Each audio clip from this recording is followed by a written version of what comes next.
E a partir de agora vamos falar de economia. Economia faz parte da Agenda 2030, Crescimento Econômico Sustentável, ODS 8.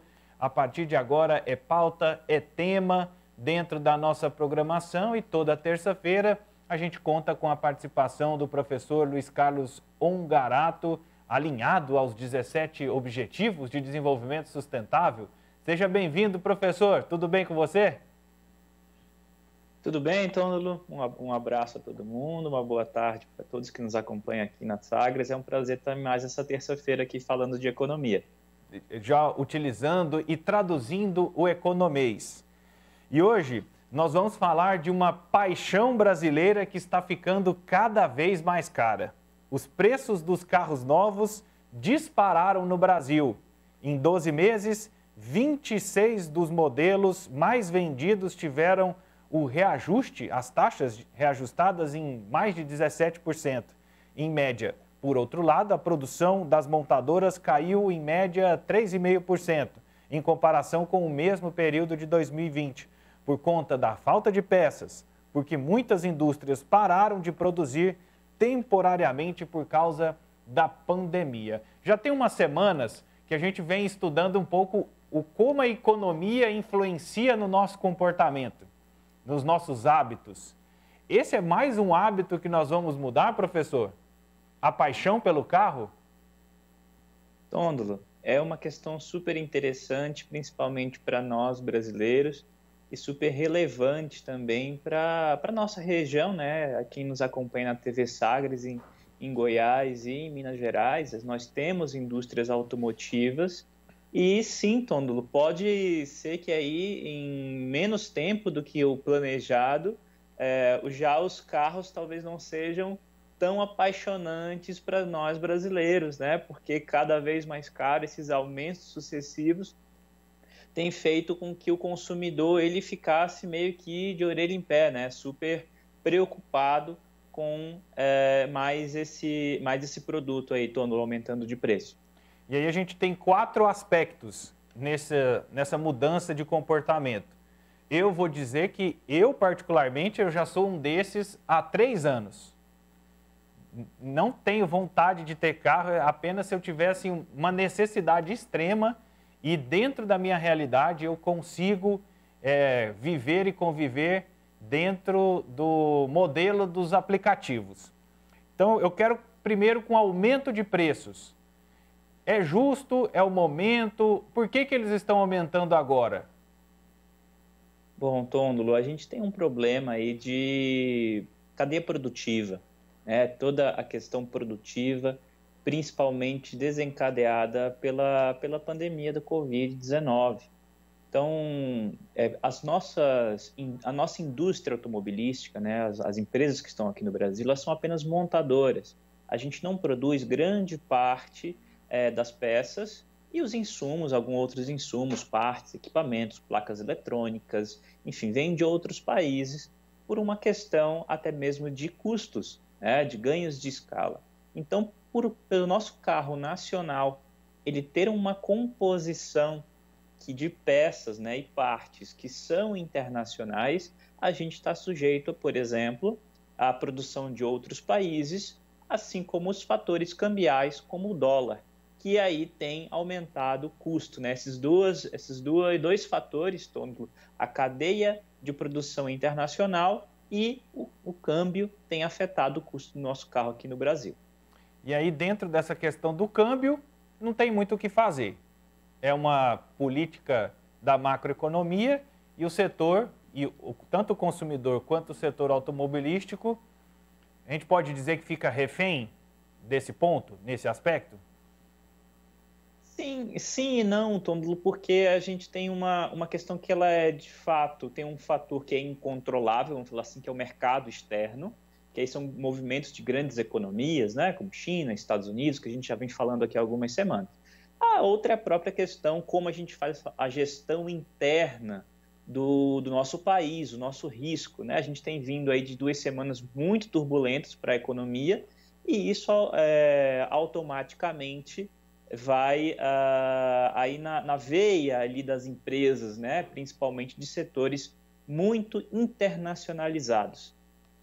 E aí, na cadeia produtiva, quando a gente fala, e até aí a gente vai aproveitar um pouco a notícia que nós já repercutimos aqui, quando comenta da Ford, né?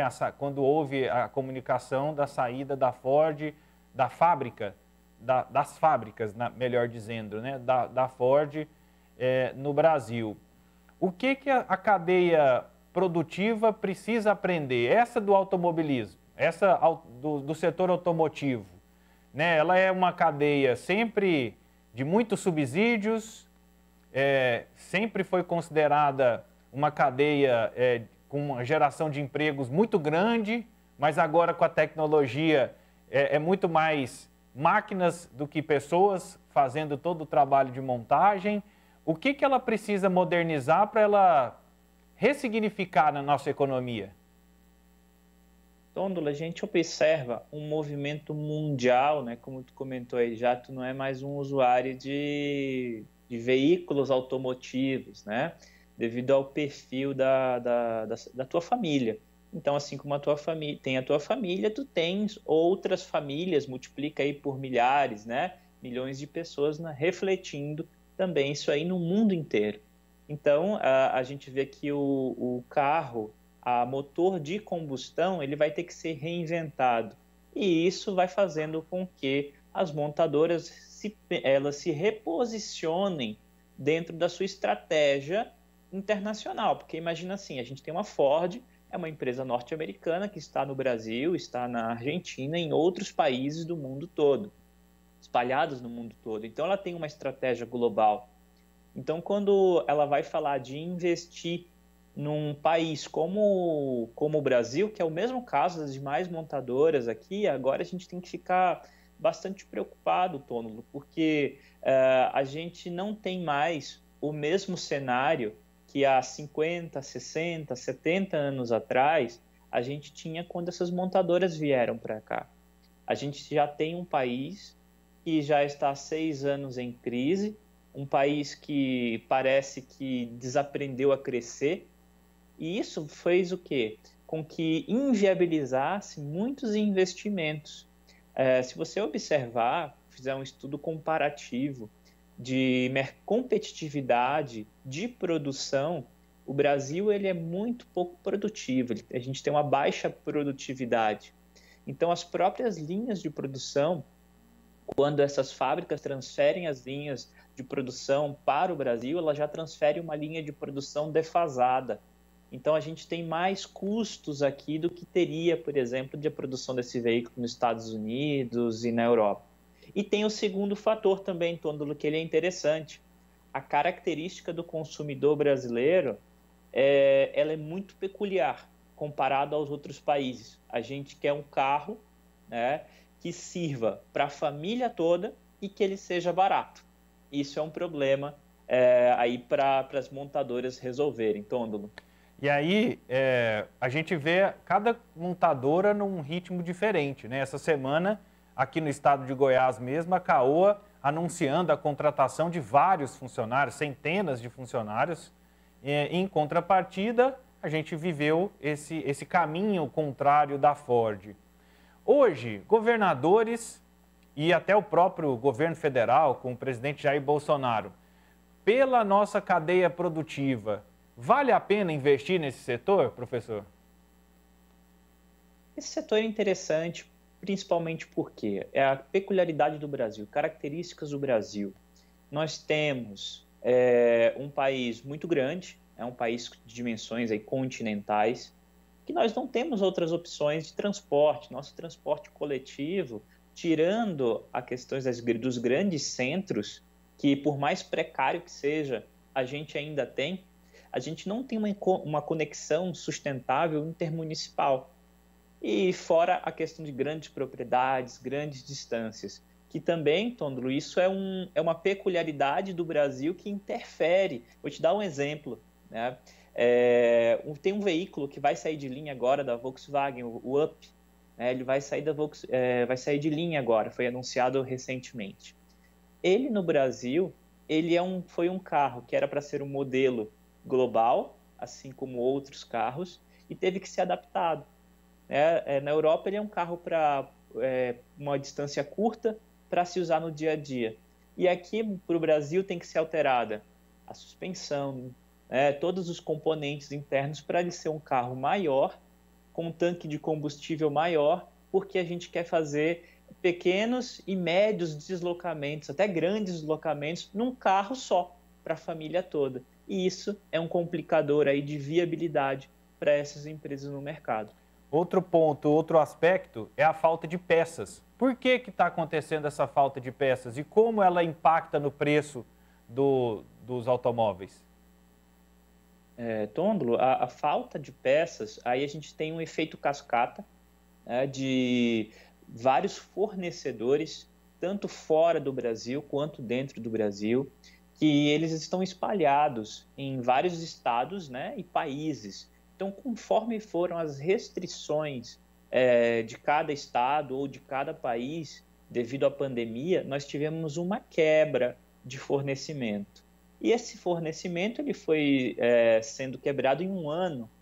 E hoje a gente colhe os frutos, vamos colocar assim, de várias paradas que houveram sequenciais nesses países, inclusive do nosso.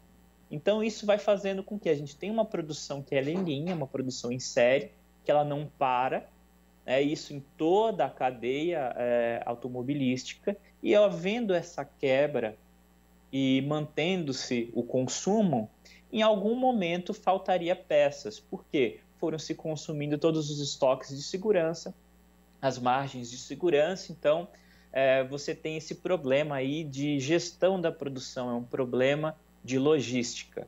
E o outro fator também, Tôndolo, de aumento dos valores das peças é o custo do transporte, inclusive o transporte internacional, ele nunca esteve tão caro como ele está atualmente. A gente voltou a um patamar de percentual de gastos com frete, incluindo fretes internacionais, de 70 anos atrás, 80 anos atrás, que era um percentual muito mais elevado que é hoje. Ou seja, a indústria da logística internacional ela perdeu muita competitividade pela queda geral nas transações físicas do comércio global, Tôndolo. E um terceiro aspecto, você já começou a comentar sobre isso, é o fechamento das fábricas. E o surgimento de novas também, né? Ao mesmo tempo que grandes montadoras fecham suas atividades, a Ford mesmo, ela está fazendo uma mudança global. Ela acredita e ela está com o foco de até 2025, ela quer que todos os carros dela sejam elétricos. Aí a gente começa a entender um pouco mais das estratégias e porquê da escolha feita pela montadora aqui no Brasil. Nesse espaço que tem fechamento de fábricas e outras marcas que até então eram coadjuvantes vão ocupando esse espaço, isso pode manter esse hábito do consumo de carros, só que por marcas que até então não nos era tão familiar. Que era tão familiar assim, professor?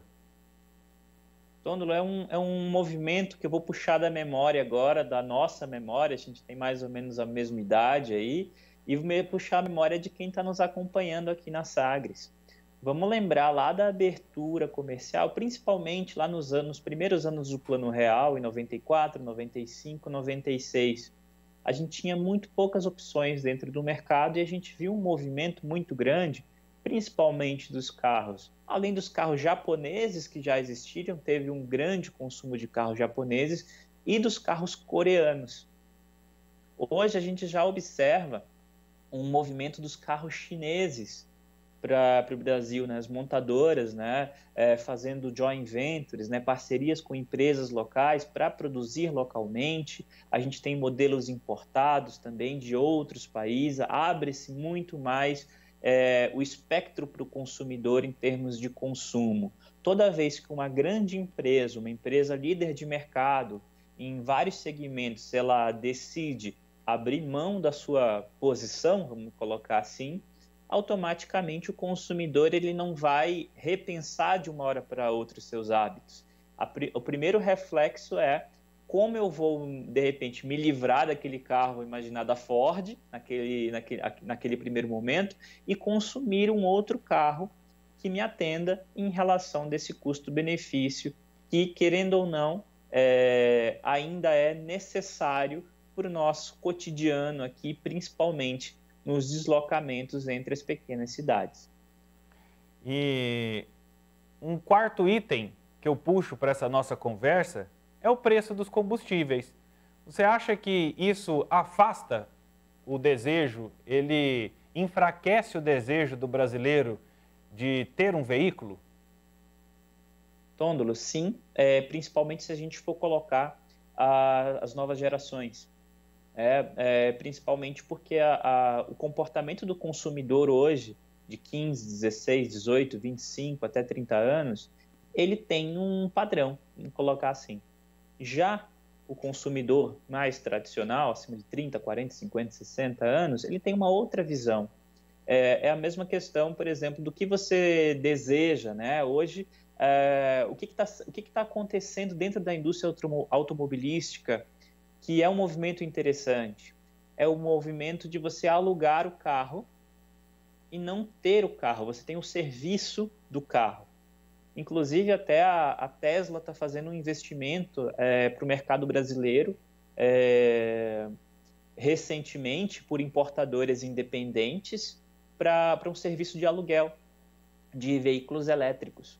Então, pode ser uma tendência que o jovem, o consumidor mais ativo do futuro, devido também aos salários serem menores, né? A gente tem uma economia se reequilibrando com os salários menores, já não há tanto espaço dentro de um orçamento familiar para ter um carro novo.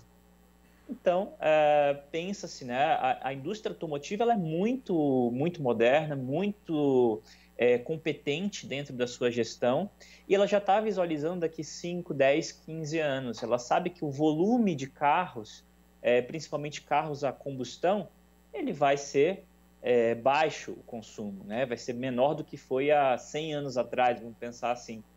E há uma tendência ali de carros elétricos, mas precisa se viabilizar a escala de produção desses carros elétricos para eles ficarem baratos. Senão vai ser um produto mais elitista, vamos pensar assim, Tondo. E aí a gente pensa no seguinte, se for uma política pública, né, de troca, como a gente já viu em várias cidades chinesas, onde já há esse trabalho de troca, principalmente de veículos de transporte, como táxi e outros carros que atuam dentro que atuam como transporte de pessoas, a troca de veículos de combustão para veículos elétricos, isso passa a ser uma política de Estado, e não só o mercado querendo impor, não é a palavra certa, mas sugerir tendências, vamos dizer assim. Falta hoje falta hoje essa clareza do governo federal, principalmente, que é o responsável de assumir essa política de incentivo aos carros elétricos, de mudança de comportamento. Falta o governo federal enxergar essa mudança de comportamento, professor? Tôndolo, eu diria que sim, mas a gente está numa situação que vamos imaginar assim, a gente está numa situação que não é muito confortável dentro do Brasil para a gente mudar, por exemplo, todo esse desenho, tá, da questão, principalmente vamos falar um pouquinho dos motores, né, dos motores a combustão. Primeiramente, você tem ainda um desejo muito grande de investimento em petróleo. Isso aí é imposto, culturalmente, não sei, uma herança cultural, principalmente ali do governo federal, né, por a gente ainda ter uma Petrobras muito forte. E a gente tem um segundo fator, que é a própria disponibilidade de energia elétrica. Se o Brasil ele quiser fazer um choque de crescimento, ele tiver que fazer, ele tiver a possibilidade de fazer um choque de crescimento, ou seja, de crescer muito num curto período de tempo, crescer 5, 10% ao ano na velocidade da China, por exemplo, a gente não tem energia elétrica suficiente. A gente pode observar que nós temos essa racionalização do uso, a gente não tem tanta energia elétrica disponível para as indústrias, e aonde ela está concentrada ali, a energia elétrica, é onde ela já está funcionando muito no seu limite. Temos até muitas indústrias que fazem a própria geração de energia devido à falta de constância na distribuição. Então, se a gente não pensar de uma maneira para o futuro, uma maneira de desenvolver toda a nossa economia de uma maneira sustentável para o futuro, e além de uma tendência de mercado, Tôndolo, vai ser uma própria imposição global, a questão dos motores elétricos, e isso aí vai ser uma coisa irreversível, como a gente tem já em alguns países da Europa. Em algumas cidades é proibido motores de baixa eficiência, né, que consomem muito combustível. A gente pode chegar a um ponto, Tôndolo, de estarmos isolados no mundo, não termos como fornecer energia elétrica e também não poder utilizar os motores a combustão. Vai ser bem complicado, tanto no sentido mercadológico, quanto no sentido ali da própria disponibilidade ali devido à infraestrutura pública que a gente vai ter, Tôndolo.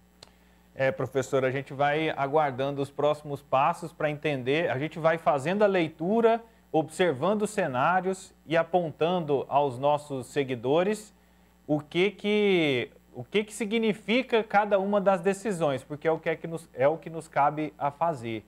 Mas é uma situação bastante complexa aí para o Brasil e a gente vai acompanhando os próximos capítulos desta história. Muito obrigado, professor.